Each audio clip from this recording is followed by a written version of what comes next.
আমি আপনাদের কাছে দোয়া চাই, জমিনের এই কর্তৃপক্ষের প্রভাব থেকে আসমানের কর্তৃপক্ষের প্রভাব যেন আমার উপর বেশি থাকে।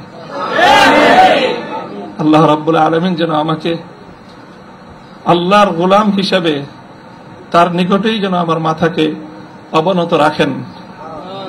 এই দোয়াটুকু আপনারা সকলে আমার জন্য নিভৃতে একান্তে করবেন। কাটা কাটা কয়েকটা কথা আমি বলবো, সময় দীর্ঘ নয়। আর সকলে উপলব্ধি করতে পারতেছেন যে আমার প্রতিটা কথাই এখন এটা অনেক বেশি পরিমাপ করা হচ্ছে, দেখা হচ্ছে যে আমি কি বলি। আপনারা যতটুকু মনে করতেছেন যে শুধু একটা কর্তৃপক্ষ দেখতেছে, তা না, দুইটা কর্তৃপক্ষ দেখতেছে, এবং একটা কর্তৃপক্ষ আর একটা কর্তৃপক্ষ থেকে অনেক বেশি প্রবল। একটা জমিনের কর্তৃপক্ষ আর একটা আসমানের কর্তৃপক্ষ।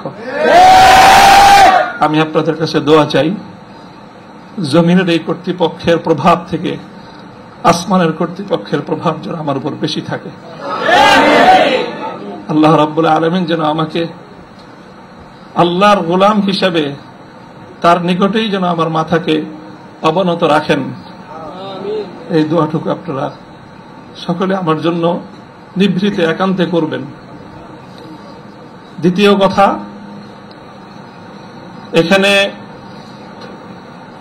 আমার জন্য অনেক কথা বলা হয়েছে, আমাকে উৎসাহিত করার জন্য এটাই বলা হয়েছে। উৎসাহিত করার জন্য কিছু প্রশংসামূলক বাক্য আলোচনা করা হয়েছে। শাইখুল হাদিস আল্লামা আজিজুল হক রহমতুল্লাহ আলাইহির শানে আমরা এই কথাগুলো বলতাম। সময়ের এতটা অল্প ব্যবধানেই সেই কথাগুলো যে আমার সন্তানেরা যারা বলেছে, আমি সন্তানই বলবো, ছাত্ররা তোমাদের কাছে মুফতি সাঈদ হয়তো অনেক বড় শিক্ষক হতে পারে, আমার কাছে ওই সাঈদই। তারা আমাদের সন্তান, তারাও আমাদের সম্পর্কে সেই কথাগুলো বলেছে। শাইখুল হাদিস রহমতুল্লাহ আলাইহি বলতেন যে এই কথাগুলোকে প্রশংসামূলক কথা নয়, বরং আমি কালিমাতে দোয়াইয়া, দোয়ার বাণী হিসেবে, দোয়ার কথা হিসেবে আমি বরণ করে নিলাম। আল্লাহ পাক আমার সন্তানদের, আমার সহকর্মীদের, তাদের এই কথাগুলোকে যেন আল্লাহ আমার হকে, আমার ক্ষেত্রে দোয়া হিসেবে আল্লাহ কবুল করেন।